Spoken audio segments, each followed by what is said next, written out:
Опа, здорово. Привет, Алексей. Как дела? Куда путь держим? На работу. Ты водитель поезда? Да. Прокатишь меня сегодня на поезде? Сегодня мы тебя прокатим на поезде. Круто. Все будет хорошо. Съездим в Иерусалим. Зовут меня Валера. В Израиль приехал в 91 году. Мама, папа, сестра, школа, потом армия. В армии водителем был на грузовых машинах. В батальоне служил, боевые войска. Потом 1,5 года служил на эвакуаторе в армии, как бы прапором был. Все, освободился с армии, багрую делал, там на младшего инженера учился. А потом как-то попал работать на перевозку машин, работал в Тауре, машины перевозил. Работа на трейлере, да. Тоже работа такая ответственная, тяжелая. И что-то ситуация была такая, что решил как бы изменить работу, поменять обстановку вообще жизненную. И подал на поезд. Когда-то лет 10 назад я подавал им уже, а мне как бы продинамили, не ответили. Вот. И я подумал опять подать, просто чисто подать. Я им на мейл прислал, мне вернулись. Вот. Все проверки прошел, врач, там обучение, психологи, все дела. И вот так получился на поезд машинистом. Медицинское обследование, психически то, что ты уравновешен проходишь, то, что твои руки дружат с головой, то есть реакция, когнитат, как ты думаешь, как ты мыслишь и переводишь это на руки, сколько вещей ты можешь делать одновременно, как бы руками, или там одновременно и ногами, и руками, и еще с кем-нибудь там, может быть, разговаривать по рации. На реакцию, например, 2-3 компьютера стоит возле тебя. Такая интересная вещь, я, конечно, получал от этого удовольствие большое. Там есть всякие шарики, всякие цвета, там определенный цвет ты должен нажать левой ногой, другой цвет ты должен нажать правой ногой. Еще какой-то цвет шарика ты должен нажать пальцем. И это все может быть одновременно. Тебе дают там, запоминаешь как бы фотографию, высматриваешь ее, там тебе дают 1/3 секунды посмотреть и спрашивают, вот какой светофор там был, или там сколько людей там было на остановке, сколько там амбулансов было на фотографии. Вот такие вот вопросы. По времени 1,5-2 часа. Очень интересный, короче, экзамен, так, вот, понравился мне очень сильно. Многие его не проходят, конечно. Сколько попыток надо? Одна попытка, все. Одна попытка. Идет средний балл, как бы, если ты проходишь, то ты проходишь. Ты не проходишь, то тебя не берут. Ну да, они отбирают как бы людей довольно тщательно, и я считаю, что у нас это как бы считается прямой курс. Это значит, мы приходим уже сразу, делаем год обучения, потом еще пару месяцев мы ездим с водителем, как инструктор по вождению. Мы не проходим с грузового поезда, мы не заходим на пассажирный. То есть мы сразу пассажирный поезд. Как бы грузовой поезд я никогда не водил. Я пришел сразу пассажирный поезд водить. Вот. Раньше у них система работала, чтобы попасть на пассажирный поезд, надо было лет 7, наверное, катать грузовые поезда. Вот. Сейчас проще. Поэтому отбирают людей тщательно, потому что как бы обучение очень дорогое и все вот это. И у нас вот был курс, мы были 11 человек. И там всякие есть, как бы есть и русские, есть и сефарды, есть как бы ашкеназы. Вот. И каждый человек, он там был просто индивидуальный сам по себе. Как бы там не было таких людей, которые одинаковые. У каждого было что-то особенное. Как бы очень крутые ребята. Такой, мы как там все подружились, как бы до сих пор все дружим. Интересный курс. Курс где-то примерно год идет. В школе, в Луде обучаешься каждый день с 8 утра до 5 вечера. И все, там как бы я познакомился на самом деле как бы с поездом. Курс оплачивается, как бы ты 5 дней учишься с утра до вечера. У тебя идет там питание и зарплата минимальная. Вот по минимуму какая зарплата, вот такая она идет. Как жить, ну вот кому не подходит, тот не подходит, и смотрите, как бы еще, я знаю, так и жить. Типа подрабатывают люди где-то или как? Подрабатывать, нету времени у тебя подрабатывать, ты по 8-9 часов в день учишься, плюс еще на поездку, еще час туда, час обратно, ну я не знаю. Если есть время подрабатывать, пусть человек подрабатывает. У меня не было времени подрабатывать. Ну конечно, да, есть симулятор поезда. Вот. Но он такой не двигается, ничего, как бы есть большой экран, но кабина такая же кабина, как в настоящем. И воздух, компрессор, все есть как бы довольно нормально. Но, конечно, не сравнить с настоящим. Там как бы, как у самолетов, на гидраче она вся двигается. Там, Препятствия есть? конечно, препятствия есть, все, рельсы, все дела. Корова там? Корову можно, да, корова есть. Есть корова.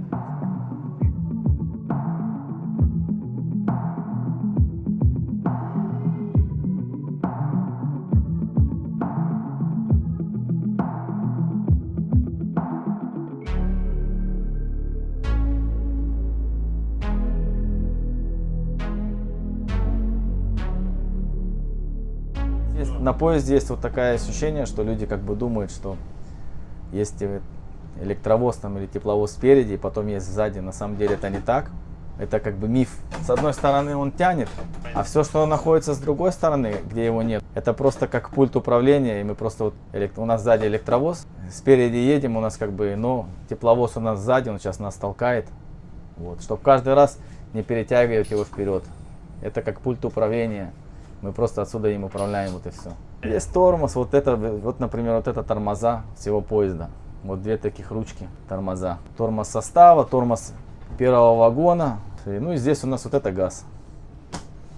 Если ты видишь, что кто-то выбежал на пути, каким тормозом надо тормозить?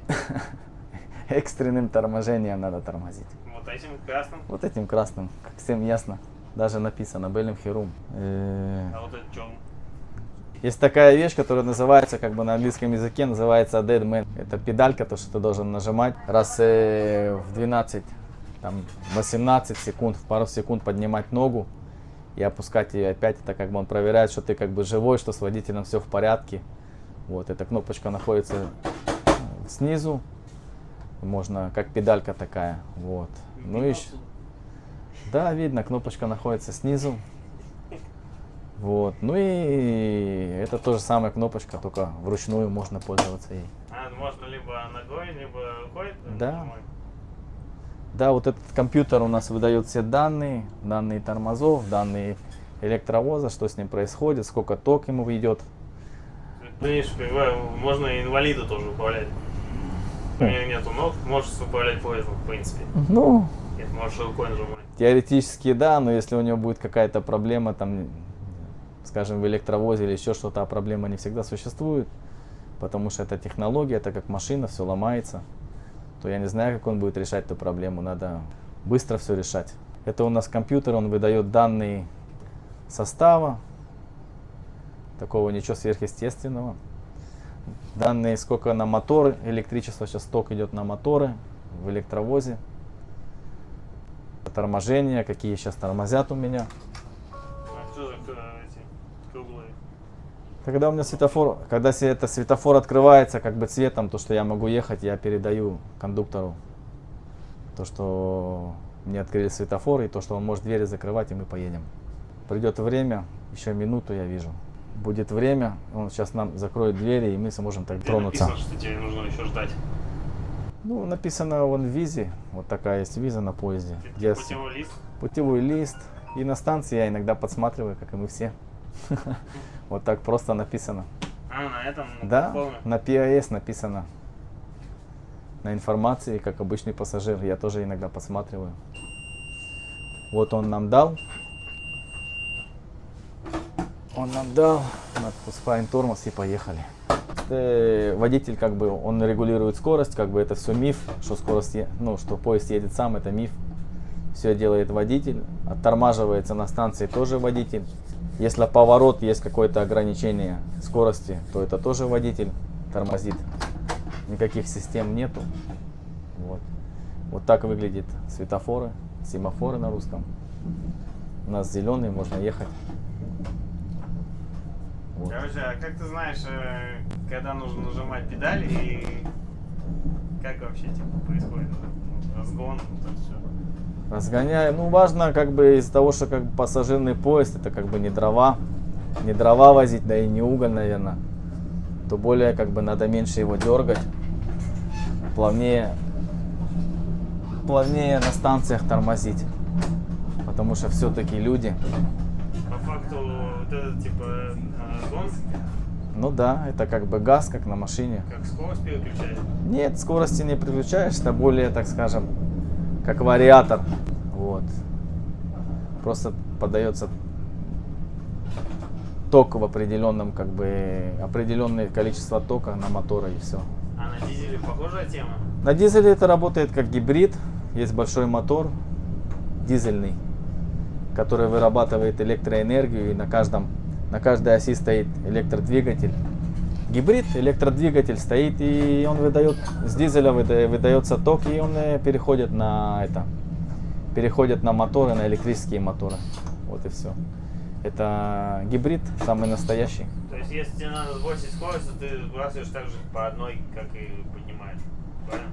Если я по одной, есть как бы сколько ты подаешь, но если мне, например, надо скорость, я, конечно, торможу. А тормозишь ты вот этим, да? Да, тормоз, тормозишь составом весь. И как сначала тормозишь составом, а потом поездом, или как? Или это не важно? Весь состав должен всегда тормозить. Весь состав тормозит. А это вот эти что за крючки? Двери. Открывать Я двери. открываю, водитель открывает двери, кондуктор их закрывает.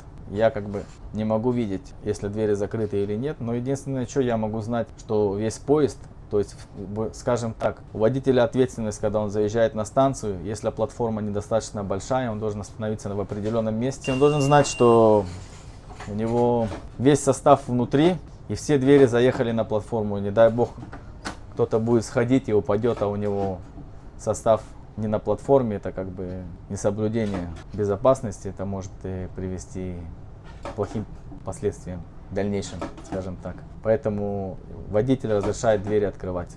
Это как бы ответственность тоже очень большая, потому что люди как бы, особенно когда полные поезда, они прям даже не смотрят, куда они выходят, просто вылетают и все. Когда много людей. То есть ты можешь с двух сторон открывать или можешь Да, я могу. заблокировать? Да, могу заблокировать тоже, если что. Но должен уверить на 100%, что мой поезд, как бы, он находится полностью на платформе. Я вот посмотрел вчера данные, подготовился чуть-чуть к интервью.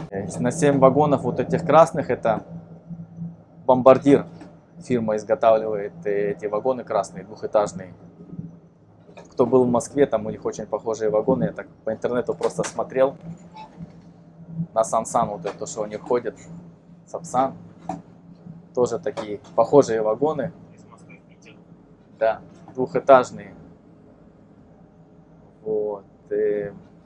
И получается, что на 7 вагонов 904 пассажирных мест. А на 8 вагонов получается 1046. Это только места, где люди могут сидеть, а там могут еще стоять в 2 этажа. Вот. Так что можно... Думаю, что можно спокойно 1500 людей загрузить в поезд и поехать. Вот так. Вот такая ответственность небольшая. Вот. На 8 вагонов?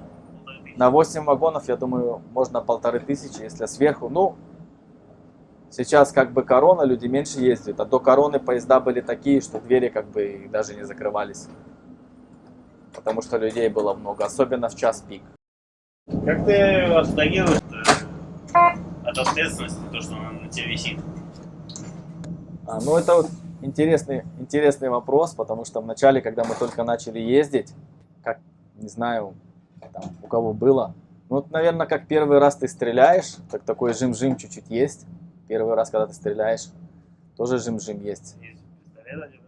Или с автомата, тоже такая, как бы, дискомфорт какой-то, ты думаешь, какая ответственность, ты понимаешь, что это все. Но как бы со временем, как и все, мы же люди, привыкаешь, и это становится как бы очень спокойно к этому реагируешь, и уже к ответственности привыкаешь. А в самом начале как ты пытался, не знаю, отвлечься, расслабиться от этого? Ну, во-первых, как бы я все время был наготове, что там может что-то случиться. Я очень сильно напрягался, как бы не мог расслабиться, особенно там первые там 2-3 недели. Особенно вот поездки, первые мои поездки, когда вот я помню, когда я работал один, это, конечно, да, я готовился день до, смотрел какие маршруты, вот. Лучше знать состав, ну, все знать, как бы, вот, устав лучше знать. Ну, со временем привыкаешь, как бы, и это не так уж и как вначале кажется, потому что намного поспокойнее можно работать. Вот. Ну, привыкаешь, как ко всему человек привыкает. Вот. Понятно, бывает как бы все равно такие ситуации нестандартные, что ты говоришь, ну, боже мой, ну, как это так случается? Ну, это как бы работа, что делать? Сейчас мы заехали в Герцлии, у нас как бы сейчас работает линия вот эта Герцлия Иерусалим, бентайм. Вот так она ходит у нас. Иерусалим, Герцлия, Герцлия, Иерусалим. Да, сейчас мы отгоним поезд в отбойник, поменяем платформу и поедем в Иерусалим.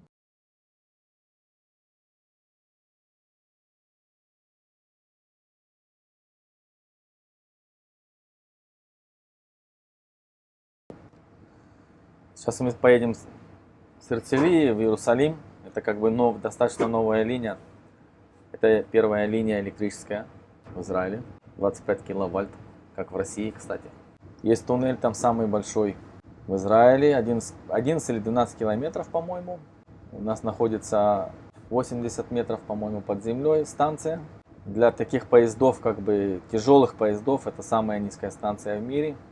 Вот. Ну, метро, оно не считается тяжелым поездом, это как бы более, скажем, как электричка. Вот, там меньше вагонов, он не такой тяжелый. Вот, метро, наверное, где-то на Украине, не помню, что точно город какой-то, там 88 метров, по-моему, чуть-чуть пониже. И можно доехать, ну, приблизительно, скажем, вот мы можем с Герцлии в Иерусалим доехать за 55 минут. А с Тель-Авива можно доехать за 26 минут до Иерусалима. Поэтому как бы центр Иерусалима сразу и подняться. Я считаю вот даже, что поезд это поезд, и это будущее как бы для транспорта. Но, наверное, инфраструктура, она как бы дорогая, поэтому все это только в развитии. Но за этим, я считаю, будущее, конечно, электропоезда, электровозы. Дизели. Дизели, они, я думаю, останутся, какой-то процент из них. Но они как бы будут исчезать. Они как бы не экономные. Как бы просто к сравнению, дизельный тепловоз, у него 5000 литров солярки примерно. И на 1 километр он делает где-то 4-5 литров. Я думаю, что это не экономно. И постоянно его надо заправлять. А здесь электричество сразу дал и все. Да, с проводов он тебе выдает. Еще я хотел добавить к сравнению поездов, вот, например, дизельный тепловоз и электрический. Вот на электрическом примерно 8000 лошадиных сил, а на дизельном там 3,5-4. То есть электричество намного экономичнее, электричество намного сильнее. Поэтому теперь я вот смотрю, что вообще все развитие у них идет в сторону только электрики. Как бы это, за этим все будущее, поэтому только электричество. А дизель потихонечку он будет уходить. Вот так. Я думаю, есть машинисты где-то 26 и до 42-43 они могут взять. Но я думаю, 30 лет, 28 это самый такой хороший возраст, как бы, чтобы попасть сюда. Какие требования к ученикам, там, багрут, язык, есть ли требования по армейской службе? Боевых частей не надо быть, чтобы попасть на поезд, как бы достаточно, как бы просто армию сделать. Проверяют, что ты как бы прослужил нормально. Насчет требований. Требования это как бы армия, багрут полностью должно быть. Аттестат зрелости вот это багрут. Ну еще если есть какая-нибудь у тебя профессия, там андесаи или еще что, как бы это очень хорошо. Это большой плюс. То еще, но чтобы голова еще была на плечах, это тоже очень важно. Давай расскажем про график работы, часы, дни. Можно ли самому выбирать рейсы или за тебя решает твой диспетчер? Как это вообще происходит? Ну, часы рабочие, есть люди, которые работают так, что они знают, как он будет работать там через месяц, то есть написано. Есть люди, которые знают, как работают там через месяц, через 2. Вот идет сидур на всех. Я так не работаю, мне, например, больше всего нравится работать во вторую половину дня. Каждому как нравится, с диспетчером можно всегда как бы договориться, скажем так. Если работаешь нормально, как бы нормальный работник, то с диспетчером справиться можно, это не проблема. С часами смены примерно максимально работаешь 8,5 часов, 6 раз в неделю, вот так. Может быть, ты знаешь, какие особенности работы машинистов именно в Израиле? Типа, может быть, в сравнении с другими странами? Как ты смотрел там? Ну, я думаю, насчет особенностей в Израиле, я думаю, что в Израиле как бы есть очень много, есть 3-4 вагонов разных, которые ты водишь. Плюс еще есть 4-5 тепловозов, которые ты возишь. Ты как бы, каждый тепловоз, он что-то другое. Вот. То есть ты не ездишь на одной марке, а ты как бы меняешь их. Это как бы и плюс, и минус. Плюс то, что ты знаешь много, как управлять таким тепловозом или другим тепловозом. Вот такие вагоны, не такие вагоны. Но это минус, как бы, то, что ты не можешь на 300% знать тот вагон, который ты знаешь. И ты постоянно меняешь, как бы, это, конечно, обидно, что постоянно меняешь. Хотелось, чтобы было постоянно один и тот же электровоз или там тепловоз. В других странах, я думаю, что как бы они постоянно работают на чем-то одинарном, как бы они не меняются. Ну, у нас есть вот этот Бобо, называется он у них, двухосный. В GT92 они завозили их в 2008 году. Фирма Alstom, испанская. Израиль купил у них 48 штучек. Они такие, скажем, более грузовые. Максимальная скорость у них 140. Вот. И потом они еще накупили, у этой же фирмы накупили там более новые. Один грузовой они взяли на 3 оси, потом еще один они взяли пассажирный на 2, он едет уже 160. Вот. И на этом они решили на электрические переходить. Вот сейчас мы едем как бы вот в этом. Немецкий Тракс называется фирма. Немецкая. По управлению, ну это равносильно тому. Сегодня я ездил, допустим, на Мазде. Вот. Там, я не знаю, 2005 года. Вот. И пересел там на новую Мазду 21 года выпуска. Разница есть, я думаю, маленькая. Но она как бы все равно она ездит. Обычно в поезде старший и младший машинист, как и старший и младший пилот самолета. У тебя на работе то же самое? Ну, сколько человек в поезде? На пассажирском поезде у нас один машинист и проводник, который закрывает двери. Вы как бы работаете вместе, скажем вот так. Он вместо помощника твоего в поезде. Вот. На грузовых поездах, конечно, есть помощник, но у нас такой привилегии на пассажирском поезде нету. Какие плюшки у машиниста поезда, кроме соцпакета? Есть как бы оплачиваются тебе садики. Это очень, кстати, интересно. То, что садики они могут тебе оплатить. Ну а как бы все как обычно. Маскоры шлёстры. Маскоры шлёстры есть, да, дме авра, все дела. Как бы социальный пакет, он очень хороший. И пенсионные начисления тоже нормальные. Железную дорогу в Элате. Ну, у них был какой-то проект, но я думаю, в ближайшие 8-10 лет точно не будет. Расскажи, пожалуйста, какие маршруты ты делаешь обычно?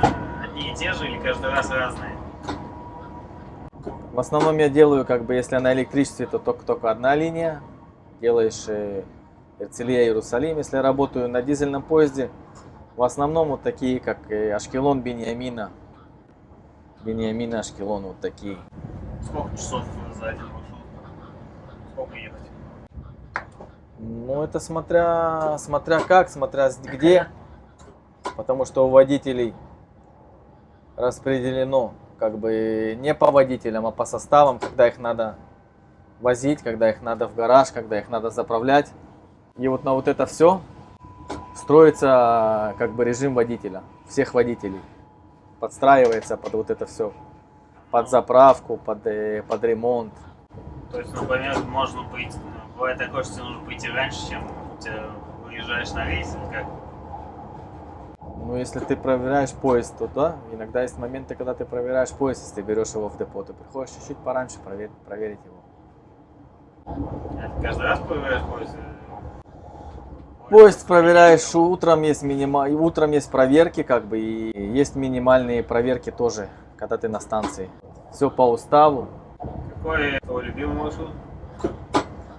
Мне нравится ездить в Ашкелон. Потому что, да, дома. Мне нравится дома. Отличаются ли по сложности маршрута или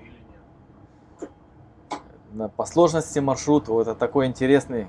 Как бы вообще есть водители, которые любят ездить в Нааре, есть водители, которые любят ездить здесь, в центре. Я считаю, что в центре намного тяжелее работать, потому что Вся работа зависит от того, что ты приезжаешь на станцию. Чем больше станций, тем больше ты работаешь и тем больше ты останавливаешься.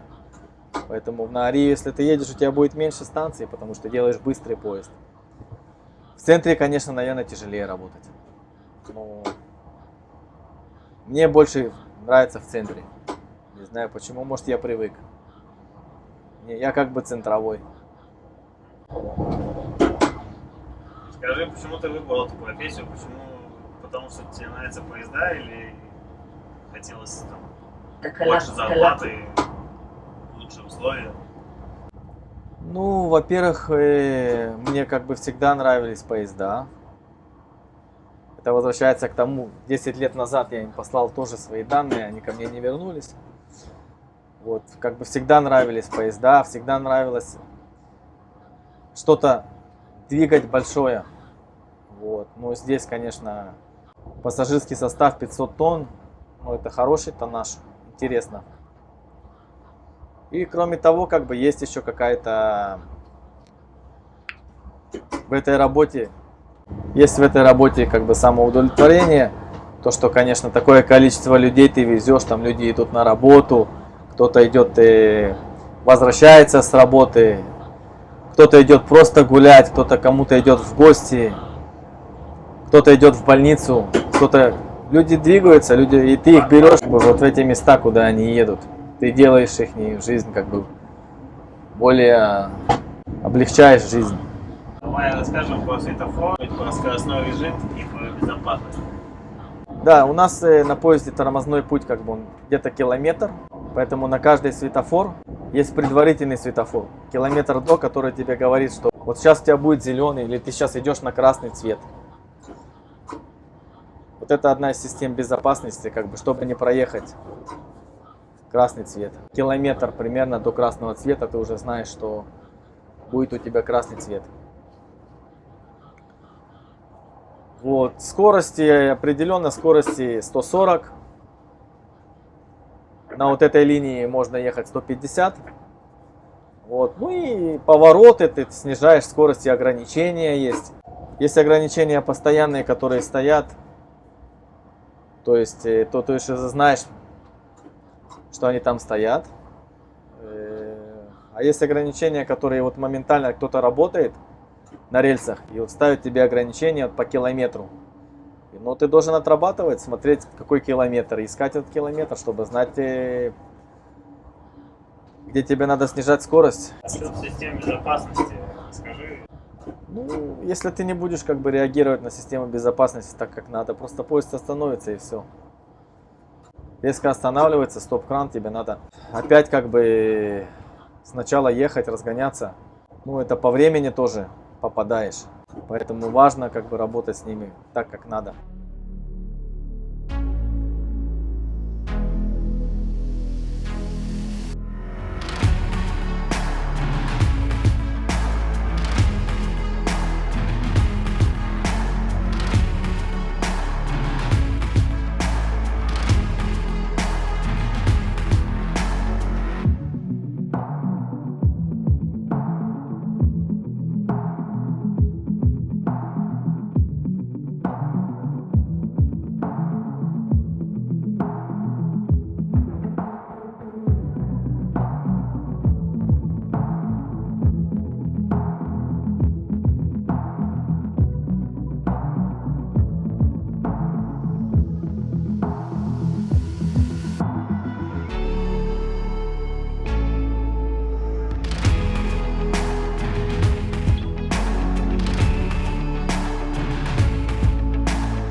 выезд с Иерусалима. Вот. Это у нас вот будет, слева будет Гвишехат, первая трасса, которая до Тель-Авива. Отсюда видно будет? Да, видно, вот она. А справа? Справа у нас уже как бы Иерусалим, вот эти вся шхуна ихняя. Вот.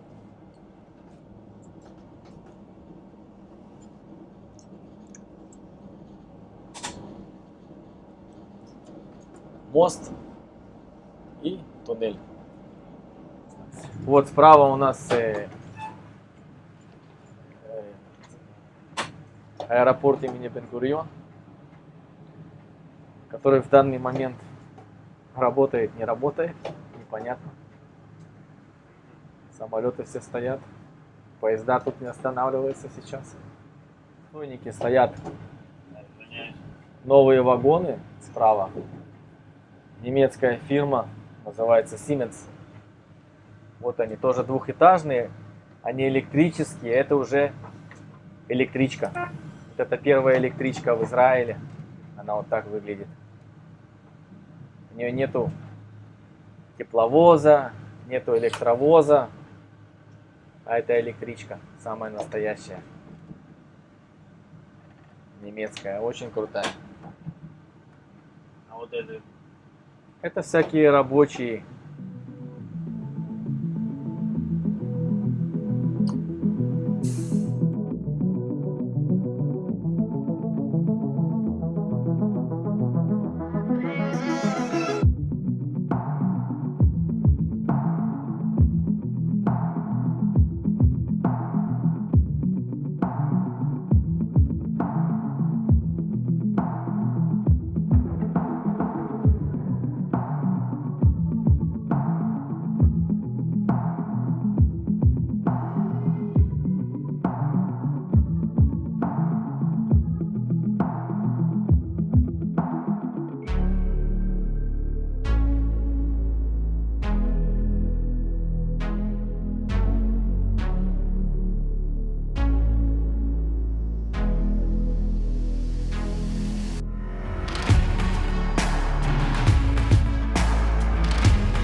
Друзья, давайте я расскажу вам немного о поездах и железной дороге в Израиле в целом.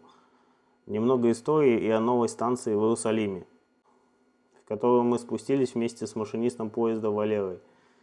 Начало железным дорогам на территории Израиля положили британские и турецкие власти в периоды управления территорией. Были проложены ветки из теперешнего Тель-Авива, раньше это был просто Яфа, в Хайфу и Иерусалим. Самая первая линия в Иерусалим была открыта еще до создания государства Израиль в 1892 году. После этого было открыто еще множество линий и станций. На данный момент железнодорожная сеть имеет протяженность около 750 километров. На ней действует 54 пассажирские станции. Скоростная и первая полностью электрифицированная линия Тель-Авив-Иерусалим сооружалась более 10 лет. Начало строительства было положено в 2005 году, а завершено строительство в 2017 году. А уже в 2018 году была проведена обкатка новой магистрали. Речь идет о крупном инфраструктурном проекте, одном из сложнейших в истории Израиля. Трасса имеет 2 железнодорожных пути протяженностью 56 километров, 8 мостов общей протяженностью свыше 7 километров и 5 туннелей длиной свыше 39 километров. На линии были возведены самый высокий железнодорожный мост в стране, высотой около 100 метров, а также самый длинный туннель протяженностью 11,6 километров. Вокзал в Иерусалиме находится на глубине 80 метров под землей, и в настоящее время он является одной из самых глубоких железнодорожных станций в мире. Железнодорожный вокзал Ицхак Навон назван в честь 5-го президента Израиля. Наземный вестибюль нового подземного вокзала Ицхак Навон сооружен напротив центрального автовокзала в Иерусалиме. Расстояние в 56 километров между Тель-Авивом и Иерусалимом поезд должен преодолевать за 28 минут с единственной остановкой в аэропорту Бен-Гурион, развивая скорость при этом до 200 км в час. На данный момент аэропорт закрыт из-за карантина, и поэтому поезд там не останавливается. Но скоро, надеюсь, все изменится. Его откроют, и все будет по плану. В последние годы израильские железные дороги интенсивно развиваются. В 2007 году были выделены 300 миллионов шекелей. Это 71,5 миллионов долларов на строительство линии в Элат.